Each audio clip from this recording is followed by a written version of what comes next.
I want to get away from doom and gloom for a second and talk about how we can maintain our mental health in these extremely trying times. Number one, we have to admit to ourselves that we are addicted to this doom scrolling. We are addicted to searching out the next piece of outrageous news. And I recognize that I am directly contributing to this problem. But it's like the information still needs to be spread. We can't not talk about it. We just each need to individually create strategies in order to combat the negative effects it has on our mental health. And it is critical to understand why you are stuck to your phone, scrolling, looking for the next piece of crazy, dangerous, what do they do now? Who did they run over? Who got assassinated? What's the latest on nuclear Armageddon in the Middle East? And all of this content is so captivating and engaging because it targets the threat center of our mind. And we're so addicted to looking for the next piece of awful news because our brains are hardwired to look for threats. And if you find that you seem to be tuned in more to all of these threats to our democracy, to our world than people around you, it's likely because you have suffered trauma in your life that those around you have not suffered,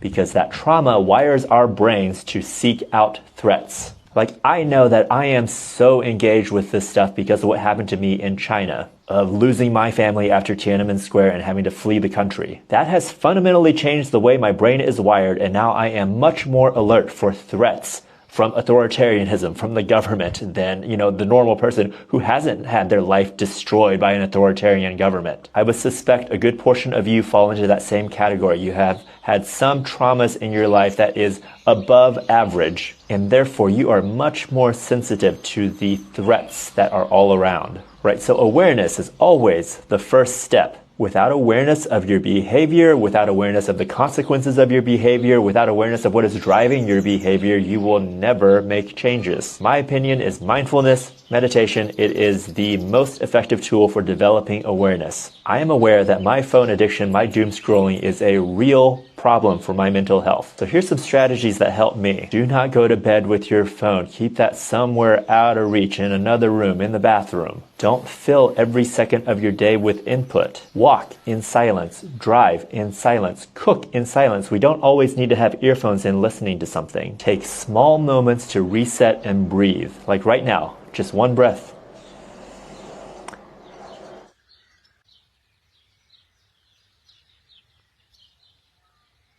When my videos render, I used to go to Reddit. Now I just sit there in silence, focused on my breath. You must remind yourself over and over and over again that there is no end to this search for threats. Even if you had literally all the time in the world, you would never find the satisfaction you're looking for from doom scrolling. So set a time limit, look at the most important pieces of news, and then realize this is a well that you will never get to the bottom of. And finally, meditate morning and night. I recommend Anapana meditation or whatever works for you. I also recommend morning and night. Doing it twice a day makes it exponentially more effective. Oh, one last thing. It is a fallacy to think that there's too much going on, so therefore you can't waste the time on exercise and meditation and eating right and all those things that you need, getting enough sleep. But if you don't take care of yourself, if you don't take care of your mind, you will not be effective. Since I came back from my retreat, I've put out a storm of content because my mind is clear and I'm just able to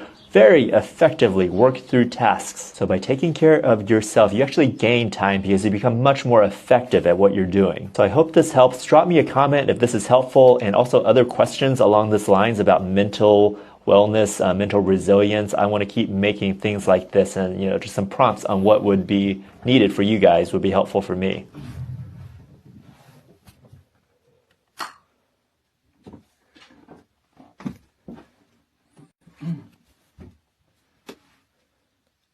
Be happy, be happy, be happy.